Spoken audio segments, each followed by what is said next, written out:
முருகப்பெருமானின் அருளை பெற இந்த எளிய வழிபாட்டை செய்தால் போதும். உங்களை காக்க யாமிருக்க பயமேன் என்று அவன் ஓடோடி வந்து விடுவான். நன்றாக நினைவில் கொள்ளுங்கள், முருகன் ஆடம்பரத்திற்கு மயங்குபவன் அல்ல, அவன் அன்பிற்கு அடிபணிபவன். அவனது அருள் கிடைக்க ஆயிரக்கணக்கில் செலவு செய்து யாகங்களோ அபிஷேகங்களோ செய்ய தேவையில்லை. அருணகிரிநாதர் தன் வாழ்க்கையே முடிந்துவிட்டது என்று கோபுரத்தில் இருந்து குதித்த போது அவர் கையில் எந்த பூஜை தட்டும் இல்லை. அவர் நாவில் இருந்தது முருகா என்ற ஒற்றை மந்திரம் மற்றும் மனதில் இருந்தது முழுமையான சரணாகதி. முருகனை வழிபட ஒரு எளிய ஆனால் சக்தி வாய்ந்த முறை இருக்கிறது.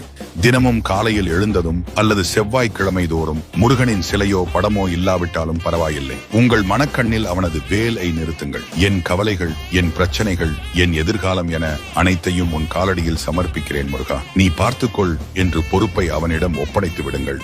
இதைத்தான் சரணாகதி வழிபாடு என்பார்கள். ஒரு தாய் தன் குழந்தையை எப்படி காப்பாற்றுவாளோ அதைவிட வேகமாக யாமிருக்க பயமேன் என்று அபயம் தந்து உங்கள் பாரத்தை அவன் சுமக்கத் தொடங்குவான். இன்றிலிருந்து எனக்கு ஏன் இதை செய்தாய் என்று கேட்பதை விட்டுவிட்டு எல்லாம் உன் செயல் என்று சொல்லி பாருங்கள். அந்த நொடியே உங்களுக்குள் ஒரு மாற்றம் நிகழ்வதை உணர்வீர்கள்.